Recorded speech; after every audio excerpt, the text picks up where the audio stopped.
And I mean, we just aren't there with these things. Don't happen overnight. Unfortunately, I know you'd like it to go a lot quicker, but we can't support any hunting in here in the way you describe it with a rifle. It's not safe. You're too close to the roads. You're too close to the public, and there's also private ownership issues. So like maybe someday some of these fields get bought. I'm just spitballing here. I can't commit to any of this stuff. I don't know. I'm just it's above my pay grade, right? But I'm just saying, like, that's the direction things like this could maybe go if we were working together. But right now, if you're coming in those areas you said, it's been closed to the public out of safety, and there's still a ton of public in there, and then it's all of the tenants, right? So you come in there, it's either going to be us or Durham region or whoever. We can't let you in there to hunt. I mean, you're welcome to use the park otherwise, but the trail systems are closed at the moment. And, I've seen that. I'm glad you closed them. But it's to you as well, right? It's to everybody. Do you see me on the trail? I got you, but like you're planning to hunt, like you said, you're scouting today, and the next 2 days you plan to hunt. There's nowhere here you're going to be allowed to hunt. Okay. Well, it's going to go on till the end of December, so you're going to have to be on patrol for us until. And we are. Okay. But just let you know, that's the harvesting rules and our thing. Okay. So this isn't a, like you said, keep your lines of communication. There's no point of communicating because then you're just going to come and arrest us. So we'll have to do it covertly, and that's what I'll tell the people, to be covert, and we're good at it. You know, we've had to hide for years from the Crown's persecution to exercise and to sustain ourselves. Obviously, again, we just stand at the public safety standpoint, and we don't want anyone to get hurt. That's where we come. That's why you'll be. And then there's a lot of ownership, people's leased areas that we're not allowed to hunt on. Can I ask you, how do you lease a piece of land that's never been surrendered? So you're saying they own it, but I say I own it, and I say I got original title, and you don't have a piece of paper to say you got it. So under your law, if I've got the ownership to this and he's saying it's his, it's mine. Well, it's not mine. No, if you said, I'm giving an example. We could debate this all day. Right. So I'm just saying, but you're saying you're going to enforce laws. Which laws you pick and choose? So it's like the colonial people get to steal from us, deprive us of our lives, commit genocide, and then say, oh no, we're going to lease your land to somebody else. So at an unreasonable rate, in fact. And then so you can't use it. That doesn't even make sense.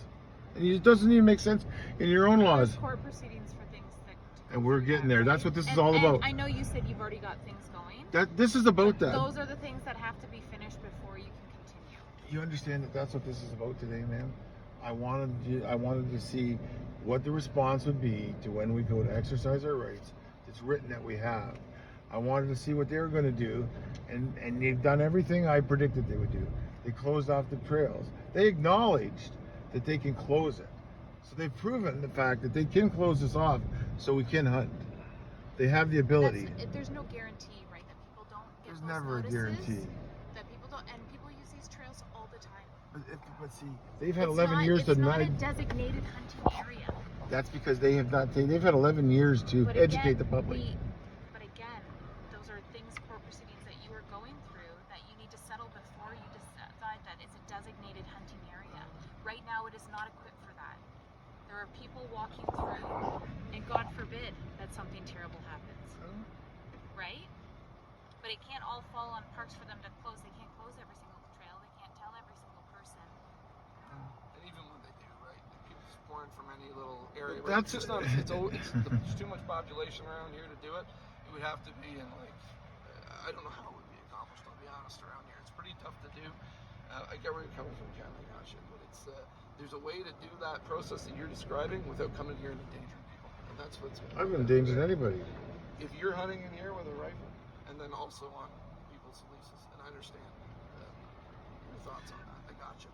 And those are leases that we didn't set. The beautiful thing is, in the human nature, everybody has an opinion. That's true. You have yours. You do your job. I have an obligation to my people to do what I do. Well, I hope you take the right steps to go through the court proceedings that you're going through to get that sorted out before. We'll do that, but mistakes that cost somebody else something else, right? well, I've been hunting for 50 years. Probably a lot of years. And You I've seem like a never hunting guy. shot anybody or even come close. So I know how to, and I build my own firearms. So I'm not concerned about, I'm not concerned about my knowledge of how to hunt safely.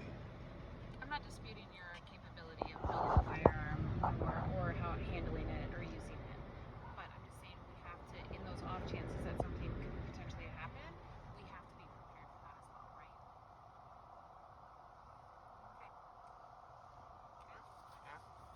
Mr. Hughes, your seatbelt is caught in the door, just to let you know. I cannot wear a seatbelt. I have no collarbone hooked up.